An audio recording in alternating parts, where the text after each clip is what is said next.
ಮದ್ಯಪಾನ ಮಾರಾಟ ಮಾಡುವುದು ಹಳ್ಳಿಯಲ್ಲಿ ಜಾಸ್ತಿ ಆಗಿದೆ, ಮತ್ತು ಗಾಂಜಾ ಸೇವನೆ ಮಾಡುವುದು ಮತ್ತು ಟ್ರಾಫಿಕ್ ರಿಲೇಟೆಡ್ ಇಶ್ಯೂ. ಬೆಳಗಾವಿ ಜಿಲ್ಲೆಯಲ್ಲಿ ನಾನು ಚಾರ್ಜ್ ತಗೊಂಡಾದ್ಮೇಲೆ ಬೇರೆ ಬೇರೆ ಸ್ಟೇಷನ್ ವ್ಯಾಪ್ತಿಯಲ್ಲಿ ಬಂದು ನೋಡುವಾಗ ಒಂದು 2-3 ವಿಚಾರಗಳನ್ನು ಸಾರ್ವಜನಿಕರು ನನಗೆ ಪ್ರಸ್ತಾವನೆ ಮಾಡಿದ್ದಾರೆ. ಈ ವಿಚಾರದಲ್ಲಿ ಗಾಂಜಾ ಸೇವನೆ ಮಾಡುವುದನ್ನು ಕಂಟ್ರೋಲ್ ಮಾಡೋದು ಮತ್ತು ಕೇಸ್ ಮಾಡೋದಕ್ಕೆ ನಮ್ಮ ಆಫೀಸರ್ಸ್ಗೆ ಸಹಕಾರ ಮಾಡುವುದಕ್ಕೆ testing kit, pregnancy testing kit ಥರ ಒಂದು ಟೆಸ್ಟಿಂಗ್ ಕಿಟ್ ಇರ್ತದೆ. ಟೆಸ್ಟಿಂಗ್ ಕಿಟ್ಟನ್ನು ಯೂರಿನ್ ಸ್ಯಾಂಪಲ್ ಹಾಕುವ ಸಂದರ್ಭದಲ್ಲಿ ಪಾಸಿಟಿವ್ ಇರುತ್ತೆ ಅಂದರೆ ಡಬಲ್ ಲೈನ್ ಬರ್ತದೆ.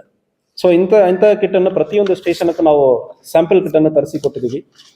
ಸೊ ತರಿಸಿ ಕೊಟ್ಟಾದ್ಮೇಲೆ ಈಗ ಇತ್ತೀಚೆಗೆ ಲಾಸ್ಟ್ ಒಂದು ವಾರದಲ್ಲಿ ಸುಮಾರು ಒಂದು 5-6 ಕೇಸ್ ಆಗಿದೆ. ಅದರಲ್ಲಿ ಒಂದು ಚಿಕ್ಕೋಡಿಯಲ್ಲಿ, ರಾಯಬಾಗಲ್ಲಿ ಮತ್ತು ಖಾನಾಪುರನಲ್ಲಿ ಪೆಡ್ಲರ್ಸ್ ಒಂದು 3 ಜನ ಹಿಡಿದಿದ್ದಾರೆ. ಇವತ್ತು ಕೂಡ ಒಂದು ಕೇಸ್ ಆಗಿದೆ, ಅದ್ರ ಬಗ್ಗೆ ಡೀಟೇಲ್ ಮುಂದಿನ ದಿವಸಗಳಲ್ಲಿ ಕೊಡ್ತೀವಿ.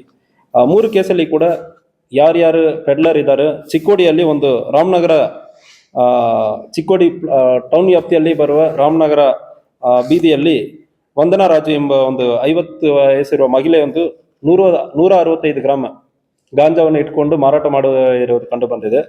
ಮತ್ತು ಅದಲ್ಲದೆ ಆ ಮಹಿಳೆಯಿಂದ ಯಾರ್ಯಾರ ಕಡೆ ಗಾಂಜಾ ಹೋಗಿದೆ ಮತ್ತು ಯಾರ ಕಡೆಯಿಂದ ಆ ಮಹಿಳೆಗೆ ಬಂತು, 2 ಕೂಡ ಈಗ ಚೆಕ್ ಮಾಡ್ತಾ ಇದ್ದೀವಿ.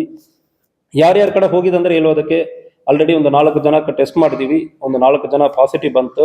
ಈ ಮಹಿಳೆ ಈ 4 ಜನಕ್ಕೂ ಕೊಟ್ಟಿರೋದು ಕಂಡು ಬಂದಿದೆ.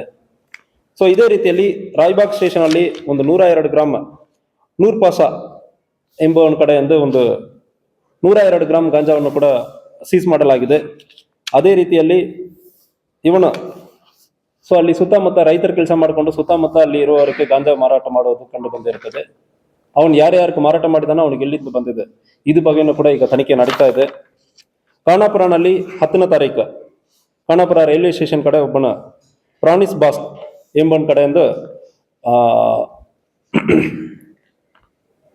ಒಂದು 100ಕ್ಕಿಂತ ಹೆಚ್ಚು ಗ್ರಾಮ್, ಸುಮಾರು 150 ಗ್ರಾಮ್ ಗಾಂಜಾವನ್ನು, 135 ಗ್ರಾಮ್ ಗಾಂಜಾವನ್ನು ಇವನ ಕಡೆಯಿಂದ ಸೀಸ್ ಮಾಡಲಾಗಿದೆ. ಸೊ ಇವನು ಮಗನು ಕೊಟ್ಟಿರೋದಾಗಿ ಮಗನ ಕಡೆಯಿಂದ ಇವನು ತಗೊಂಡು ಲೋಕಲಿ ಮಾರಾಟ ಮಾಡಿರೋದು ಕಂಡು ಬಂದಿದೆ. ಸೊ ಇವನ್ ಮೇಲ್ಗಡೆನೂ ಕೇಸ್ ದಾಖಲಾಗಿದೆ. ಇದೇ ರೀತಿಯಲ್ಲಿ ಸುಮಾರು ಇನ್ನೂ ಒಂದು 4-5 ಕೇಸ್ ದಾಖಲಾಗಿದೆ.